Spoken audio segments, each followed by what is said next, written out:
அனைவருக்கும் வணக்கம். ஓம் கங் கணபதியே நமக. ஓம் சிவசக்தியே நமக.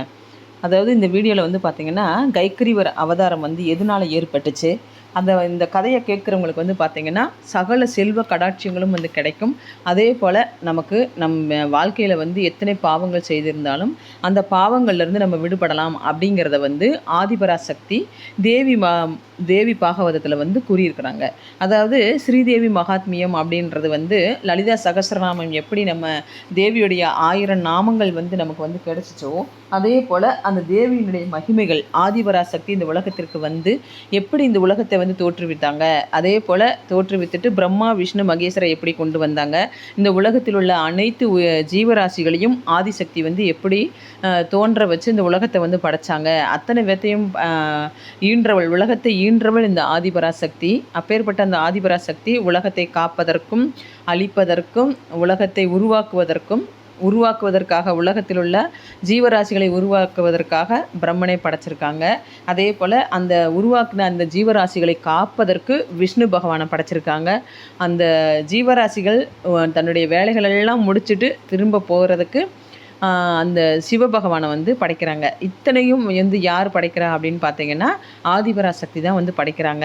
இது எல்லாமே நமக்கு வந்து பார்த்திங்கன்னா அந்த தேவி பாகவதத்தில் தேவி மகாத்மயம் அப்படின்றதுல வந்து இந்த வரலாறு வந்து கூறப்படுது. அப்பேற்பட்ட அந்த தேவியினுடைய மகிமை வந்து பார்த்திங்கன்னா ஒவ்வொரு விஷயங்களிலும் நிறைய மகிமைகள் வந்து செஞ்சுருக்கிறாங்க. அந்த ஆதிபராசக்தினால தான் கைக்கிரிவர் வந்து உருவாகிறாரு. அந்த கைக்கிரிவர் அவதாரம் எதனால் ஏற்படுது அப்படிங்கிறத வந்து இந்த கதையில் வந்து நம்ம பார்க்கலாம். அதாவது முன்னொரு காலத்தில் வந்து பார்த்திங்கன்னா அசுரர்கள் வந்து ரொம்ப ரிஷிகளை தேவர்களை எல்லாத்தையுமே வந்து ரொம்ப தொந்தரவு பண்ணிகிட்டு இருக்காங்க. அப்போ வந்து பார்த்திங்கன்னா நம்ம விஷ்ணு பகவான் வந்து என்ன பண்ணுறாரு, அவர் தான் வந்து அந்த அசுரர்கள்ட்ட போராடக்கூடிய தகுதியை வந்து பெற்றிருக்கிறாரு. அப்போ அந்த விஷ்ணு பகவான் வந்து பார்த்திங்கன்னா பல ஆயிரம் வருஷங்களாக வந்து அந்த அசுரர்கள் எங்கெல்லாம் வந்து போராட்டம் வந்து பண்ணுறாங்களோ அத்தனை பேர்த்திட்டையும் போர் தொடுத்து அந்த அசுரர்களை அழிக்கிறதே வேலையாக வச்சிட்ருக்கிறாரு. அந்த மாதிரி பல ஆயிரம் வருஷமாக வந்து அசுரர்களோட போரிட்டு ரொம்ப களைப்பாயிடுறாரு. அப்போ அந்த அசுரர்கள்லாம் அழிச்சிட்டு அப்பாடா நமக்கு வந்து எல்லா அசுரர்களும் இந்த உலகத்தில் வந்து நம்ம அழிச்சிட்டோம், இனி யாருனாலையும் எந்த ஒரு பிரச்சனையும் வராது, கொஞ்ச நேரம் நம்ம வந்து கண்ணை அசரலாம் அப்படிங்கிறதுக்காக என்ன பண்ணுறாரு, இவர் போருக்காக பயன்படுத்தின வில்லை வந்து கொண்டு போய் அந்த பூமியில் ஊனி அதில் வந்து நடுவில் வந்து அந்த அம்பையும் சொருகி இவர் என்ன பண்ணுறாரு, ரொம்ப டைட்டாக அந்த இதை வந்து கரெக்டாக அந்த அம்பை வந்து நம்ம ஒரு சைடு தொட்டால் அந்த அம்பு வந்து மேலே நோக்கி பாயிற மாதிரி அவ்வளோ ஸ்டெடியாக வந்து அந்த அம்பை வச்சு குத்தி அந்த வில்லை வந்து பூமியில் நிலநாட்டிட்டு அந்த கயிற்று மேலே வந்து கழுத்தை வச்சு அசந்து தூங்கிடுறாரு. அசந்து தூங்குனா அதை வந்து பார்க்குறாங்க பிரம்ம பகவானும் சிவபகவான் தேவர்கள் எல்லாரும் வந்து பார்க்குறாங்க.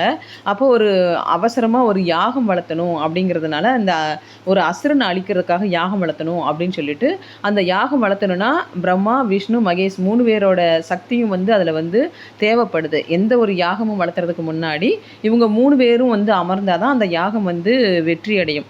அப்போ சிவனும் பிரம்மாவும் வந்து ஒரு அசுரனை வந்து நம்ம அழிக்கணும், அப்போ அதுக்கு வந்து தேவையான யாகத்தை வளர்த்தணும், நம்ம விஷ்ணு பகவானை வந்து கூப்பிடுவோம் அப்படிங்கிறதுக்காக 2 பேர் வர்றாங்க. அப்போ பார்த்தா விஷ்ணு பகவான் வந்து ரொம்ப டயர்டாகி களைப்பில் தூங்குறாங்க. எழுப்பி பார்க்குறாங்க, எழுப்ப முடியல. அப்போ அசந்து தூங்குறாரு. இவர் எப்படி நம்ம எழுப்புறது, இவ்வளோ வருஷமாக அவர் வந்து தூக்கம் இல்லாமல் இருந்தார், அப்போ வந்து நம்ம அதை எப்படி எழுப்புறது, அதுக்கு ஏதாவது யோசனை சொல்லுங்கள் அப்படின்னு சொல்லி விஷ்ணு பகவான் வந்து நம்ம சிவபகவான் வந்து பிரம்மாட்ட கேட்குறாரு. அப்போ பிரம்மன் சொல்கிறாரு, இவரை எப்படி எழுப்புறதுன்னு தெரியலையே, அப்போ நான் படைப்பு தொழிலில் வந்து இருக்கிறேன், அப்போ வந்து நான் படைக்கிற ஒரு இதில் வந்து பார்த்திங்கன்னா ஒரு சிறிய ஒரு பூச்சி, அதாவது செல்லு பூச்சின்னு சொல்லுவோம் பார்த்திங்களா, நம்ம வீட்டிலலாம் மரங்களெல்லாம் அழிச்சு திங்கும் பாருங்க, அந்த செல்லு பூச்சியை வந்து நம்ம வந்து நிறைய உற்பத்தி நான் வந்து இப்போ சிருஷ்டியாக்கி இந்த அம்புக்கிட்ட வில்லுக்கிட்ட கொண்டு விட்டுறேன், அது வந்து அந்த மரத்தை பூரா வில்லில் இருக்க அந்த மரத்துண்டுகளை பூரா அதை சாப்பிட்டு முடிக்கட்டும், அப்போ அது வந்து அந்த வில்லு வந்து கீழே விழுந்துடும், அப்போ வந்து இவர் எந்திரிச்சிருவார் விஷ்ணு பகவான் அப்படின்னு ஒரு ஐடியா சொல்கிறாரு பிரம்ம பகவான். அப்போ தேவர்களும் இவரும் சிவபகவானும் சேர்ந்து ஓகே அந்த மாதிரியே செய்யுங்க, ஏன்னா நம்ம தட்டி எழுப்புறதுல விஷ்ணு வந்து எந்திரிக்க மாட்டுறாரு, அதனால் நீங்கள் வந்து இந்த மாதிரி செய்யுங்க அப்படின்னு வந்து இவர் சிவபகவானும் சொல்கிறாரு. அப்போ இவர் என்ன பண்ணுறாரு, செல்லு பூச்சியை வந்து பூமியில் உற்பத்தி பண்ணி அந்த வில்லுகிட்ட போக சொல்கிறாரு. அந்த பூச்சிகளும் போய் அந்த வில்லை பூரா ஒரு 5 நிமிஷத்தில் தின்னு அதுலேருந்து வில்லில் இருந்து அந்த குச்சியை பூரா தின்னு காலி பண்ணிடுச்சு. அப்போ காலி பண்ணி முடிஞ்சனே என்ன ஆகுதுன்னு பார்த்தீங்கன்னா அந்த ஸ்டெடியாக நின்றுக்கிட்டு இருந்த அந்த வில்லு, அந்த அம்புல இருந்த அந்த அந்த மரம் எல்லாத்தையுமே இது தின்னு தீர்த்துருச்சு. ஒன்லி அந்த நரம்பு மட்டும் தான் இருக்கு. அதாவது அந்த நூலு கட்டியிருப்பாங்க பார்த்தீங்களா, அந்த வில்லுல. அந்த நூல் மட்டும் தான் ரொம்ப ஷார்ப்பா இருக்கு. அப்ப அந்த நூல் மேல இவரோட தலைய வச்சு இவரு படுத்திருக்கிறாரு விஷ்ணு பகவான். அப்ப என்ன ஆகுது, இந்த வில்லு வந்து வில்லையும் தின்னு முடிச்ச உடனே அந்த அம்போட அந்த குச்சியையும் வந்து தின்னு முடிச்சிருச்சு. அப்ப வந்து பார்த்தீங்கன்னா, பயங்கர சத்தத்தோட அந்த அம்பு வந்து அந்த அம்போட நுனி வந்து மேல போகுது. அப்ப பார்த்தீங்கன்னா, அந்த வானம் எல்லாமே இருள் அடைஞ்சு ஒரு பயங்கர சத்தம் கேட்குது. இருட்டுல வந்து என்ன நடக்குதுன்னே இவங்களுக்கு வந்து தெரியல. அப்ப கொஞ்ச நேரத்துல இந்த பயங்கர சத்தத்தோட இருள் நீங்குன உடனே பார்த்தா, விஷ்ணு பகவானோட தலை வந்து அந்த நூல் வந்து அந்த வில்லுல கட்டியிருந்த நூல் வந்து பார்த்தீங்கன்னா, விஷ்ணு பகவான் தலைய அறுத்து எங்கிட்டோ கொண்டு போயிருது. இவங்க எல்லா பக்கமும் பார்க்குறாங்க. பார்த்தா இவங்கனால முடியல. ஐயோ! விஷ்ணு பகவானோட தலை போயிருச்சே! நம்ம ஒரு நிமிஷத்துல இப்படி அவரோட தலைய வந்து இது பண்ணிட்டோமே! என்ன பண்றது? இந்த சக்தி அவருக்கு திரும்ப தலைய கொண்டு வர சக்தி யார்கிட்ட இருக்கு? அப்படின்னு சொல்லி கேட்கும்போது, சிவனும், பிரம்மாவும் சொல்றாங்க, தேவர்கள் எல்லாத்துட்டயும் நம்ம எல்லாரும் சேர்ந்து நம்மள படைச்ச ஆதிபராசக்தியவே கூப்பிடுவோம். அப்ப ஆதிபராசக்தி வந்து நமக்கு விஷ்ணு பகவானுக்கு தலைய வந்து திருப்பி தந்துருவாங்க. அதனால கூப்பிடுவோம் அப்படின்னு சொல்லி, தேவி ஆதிபராசக்தி அம்மா ஓடி வாம்மா! இந்த மாதிரி விஷ்ணு பகவானோட தலை போயிருச்சே! நாங்க அவசரப்பட்டு இப்படி பண்ணிட்டோமே! நாங்க பண்ண தவற மன்னிச்சு அவரோட தலைய வந்து திருப்பி தாங்கம்மா! நல்லபடியா அவர உயிரோட எழுப்பி குடுங்கம்மா! தேவி நீ கருணை காட்டுறவளே! நீ தான அவர படைச்ச. நீ விஷ்ணு பகவான மட்டும் படைக்கல. உலகத்தில் உள்ள அனைத்து ஜீவராசிகளையும் நீ தான படைச்ச. அதனால ஓடி வாம்மா! அப்படின்னு வந்து மன்றாடுறாங்க ஆதிபராசக்திட்ட. அப்ப ஆதிபராசக்தி வந்து என்ன பண்றாங்க, அங்க வந்து பார்த்தீங்கன்னா, ஆதிபராசக்தி இருக்கிற இடத்துல ஒரு அசுரன், அந்த அசுரன் பேர் வந்து பார்த்தீங்கன்னா கயக்கிரீவன். அந்த கயக்கிரீவன்ற அசுரன் வந்து பார்த்தீங்கன்னா, நம்ம ஆதிபராசக்தியிட வந்து பெரிய இது வந்து நல்ல வரத்த வாங்கணும் அப்படிங்கிறதுக்காக ரொம்ப வருஷமா அவன் வந்து கடுந்தவம் புரிஞ்சுட்டு இருக்கான். இவங்க கூப்பிட்ட நேரத்துல தேவி வந்து அந்த கயக்கிரீவன் முன்னாடி போய் நிக்கிறாங்க. அப்ப வந்து அந்த கயக்கிரீவன் வந்து கேட்குறான், இந்த உலகத்துல வந்து தேவர்களாலோ, ரிஷிகளாலோ, கடவுள்களாலோ என்னைய வந்து அழிக்கக்கூடாது. நான் வந்து எனக்கு என்ன வர வேணும் அப்படின்னு சொல்லி தேவி கேட்கும்போது, நான் சாகா வரம் பெறணும் அப்படின்னு சொல்லி அந்த கயக்கிரீவன்ற அசுரன் வந்து கேட்குறாரு. கேட்குறப்ப பார்த்தீங்கன்னா, தேவி சொல்றா, அது அது உலக நியதி கிடையாது. நான் படைக்கும் தொழில்ல இருப்பவ தான் படைச்சுட்டு ஒரு உயிர் வந்து ஒரு உலகத்துல வந்து ஜெனிச்சிருச்சுன்னா, அந்த உயிர் திரும்பி இறந்து போகணுங்கிறது கட்டாயம். யாருனாலயும் வந்து சாகாம இருக்க முடியாது. இது வந்து இந்த நியதியில தான் நான் படைச்சிட்டுருக்கேன். அதனால நீ வந்து வேற மாதிரி இந்த வரத்த கேளு. உனக்கு நான் வந்து தர்றேன் அப்படின்னு வந்து தேவி வந்து வாக்கு குடுக்குறாங்க. அப்ப கயக்கிரீவன் சொல்றான், அப்ப எந்த ஒரு தேவர்கள்னால எனக்கு அழிவு வரக்கூடாது. எந்த ஒரு ரிஷி முனிகளாலயும் எனக்கு வந்து அழிவு வரக்கூடாது. பிரம்மாவாலயோ அல்லது சிவன்னாலயோ எனக்கு அழிவு வரக்கூடாது. ஒரு குதிரை மூஞ்சி உள்ள ஒரு மனித உருவத்துல எனக்கு வந்து நீ வந்து என்னைய அழிக்கிறதுக்கு நீ இது பண்ணிக்கலாம் அப்படின்னு சொல்லி அவன் வரம் கேட்குறான். அப்படியே ஆகட்டும்னு சொல்லிட்டு ஆதிபராசக்தி வந்து அவனுக்கு வந்து அந்த கயக்கிரீவனுக்கு வந்து வரத்த குடுத்துட்டு அவங்க வந்துடுறாங்க. வந்து ஒரு அசரீரியா இவங்ககிட்ட வந்து சொல்றாங்க, "கவலைப்படாதீங்க. நீங்க ஏன் இப்படி கத்தி மன்றாடிட்டு இருக்கீங்க? விஷ்ணு பகவானோட தலை வந்து இந்த மாரி துண்டாகி போனது, அது வந்து ஒரு கட்டளை ஒரு குறிப்பிட்ட காரணத்துக்காக தான். அதனால நீங்க கவலைப்படாதீங்க. இதுக்கு வந்து நீங்க என்ன பண்ணணும், ஒரு குதிரை முகத்த கொண்டு வந்து குதிரையோட தலைய நறுக்கி கொண்டு வந்து நம்ம இவர்ட்ட வந்து அந்த அவர் அவர குதிரை இத வந்து தலைய வந்து நறுக்கி கொண்டு வந்து விஸ்வகர்மாட்ட குடுத்து, அந்த உடம்போட வந்து ஒட்டி வைக்க சொல்லுங்க அப்படின்னு சொல்லி தேவி வந்து சொல்றாங்க. அப்ப வந்து இவங்க ஒரு குதிரை முகத்த கொண்டு வந்து, குதிரையோட தலைய நறுக்கி கொண்டு வந்து, விஸ்வகர்மா வந்து அந்த விஷ்ணு பகவானோட உடம்புல வந்து அந்த கழுத்துல வந்து அவரோட அந்த குதிரை முகத்தோட அந்த கழுத்த வந்து ஒட்டி, அவங்களுக்கு வந்து உயிர்ப்பு குடுத்துடுறாங்க தேவி. அப்பதான் வந்து தேவி பராசக்தி சொல்றாங்க, இவர் பேர் வந்து நானு இந்த குதிரை முகம் குடுத்ததுனால, கயக்கிரீவன அழிக்க வந்தனால, இந்த அவதாரத்துக்கு பேர் வந்து கயக்கிரீவர்னு நான் பேர் வைக்கிறேன். விஷ்ணு பகவானோட இந்த அவதாரத்துடைய பெயர் வந்து கயக்கிரீவர். இவர் வந்து ரொம்ப அறிவும் திறமைசாலியுமா இருப்பாரு. இவர் வந்து வேதங்கள வந்து காப்பாத்துவாரு. படிக்கும் பிள்ளைங்களுக்கு நல்ல படிப்ப கொடுக்கக்கூடிய இந்த அவதாரத்த கயக்கிரீவர்னால அசுரர் வந்து அந்த கயக்கிரீவன்ற அசுரனை அழிக்கக்கூடிய தன்மை இந்த கயக்கிரீவர் குதிரை மூஞ்சி உள்ள இந்த விஷ்ணு பகவானுக்கு தான் இருக்கு. அதனால நீங்க வந்து அந்த வேலைய செய்ய ஆரம்பிங்கன்னு சொல்லிட்டு கயக்கிரீவருக்கு வந்து சொல்லிட்டு தேவி வந்து மறைஞ்சிடுறாங்க.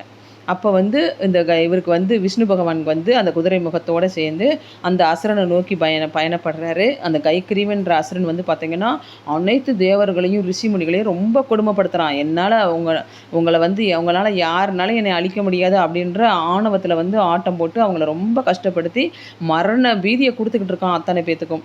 அப்போ வந்து என்ன பண்ணுறாங்க, அவங்க எல்லாருமே தேவர்கள் வந்து தேவி வந்து தேவர்களுக்கு சிக்னல் கொடுக்குறாங்க, நீங்கள் வந்து கவலைப்படாதீங்க, இப்போ வந்து குதிரை மூஞ்சி உள்ள கைக்கரிவர் வந்துடுவார் அப்படின்னு சொல்லும்போது ரிஷிகளும் தேவர்களும் வந்து பார்த்திங்கன்னா அம்பாளுக்கு வந்து நன்றி செலுத்திக்கிட்டு இருக்கிறாங்க.